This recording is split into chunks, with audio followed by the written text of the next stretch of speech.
posso partire.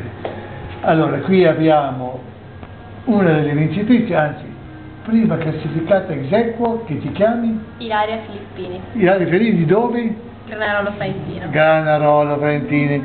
Questa qua è la mia petite, la petite chanteuse, che ti chiami? Dorelli Celeste. Celeste, è una cosa veramente celestiale, come tu invece sei la cantante che ha cantato il duo con l'altra, che ti chiami? Lisa Bretani. Lisa Bretani. Questa qua invece è quella che ho visto ieri sera, sì, è ritornata stasera, che è di Rimini e si chiama Vanessa Semprini, so già tutto. Questa qua è l'altra vincitrice ex aequo con l'altra, che ti chiami? Valentina Zavoli, che non è parente con Sergio Zavoli, non ha sua importanza. Tu invece sei? Federica Righetti. Federica Righetti, che anche lei è una giovane promessa della canzone italiana.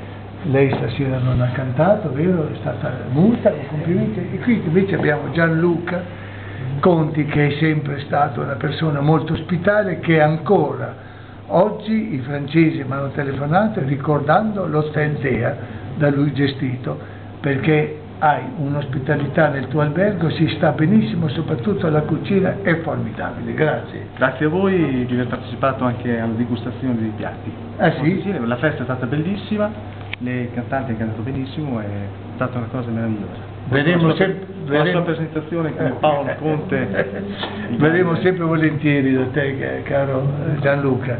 Grazie. Mentre qui ho scoperto una cantante che è stata ospite in Cecoslovacchia con una canzone formidabile, perché è una canzone orecchiabile e soprattutto una canzone che avrà successo perché è originale. E il motivo, dopo la seconda volta lo si ascolta e lo si canta. Questo è l'importante delle cantautrici. Complimenti. Grazie. Complimenti. Io sono Chiara Grilli e sono molto onorata di aver partecipato a questa trasmissione.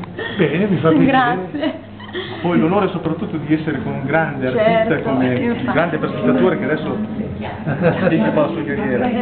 Parli un pochino di lei, chi ha scoperto nella sua... Vabbè, insomma, non penso sia importante.